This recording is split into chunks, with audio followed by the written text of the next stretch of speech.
The National Weather Service in League City has issued a flash flood warning for northeastern Chambers County in southeastern Texas until 9:15 p.m. Central Standard Time. At 7:13 p.m. Central Standard Time, Doppler radar indicated thunderstorms producing heavy rain across the warned area. Between 3 and 4 inches of rain have fallen. Additional rainfall amounts of 1 to 2 inches are possible in the warned area.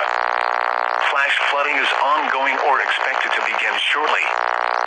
Hazard: flash flooding caused by thunderstorms. Source: radar. Impact: flash flooding of small creeks and streams, urban areas, highways, streets and underpasses, as well as other poor drainage and low-lying areas. Some locations that will experience flash flooding include Stowell and Winnie. Turn around. Don't drown when encountering flooded roads. Most of flood deaths occur in vehicles.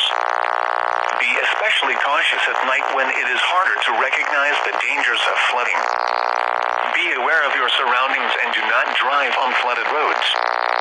Please report observed flooding to local emergency services or law enforcement and request they pass this information to the National Weather Service when you can do so safely. The National Weather Service in League City has issued a flash flood warning.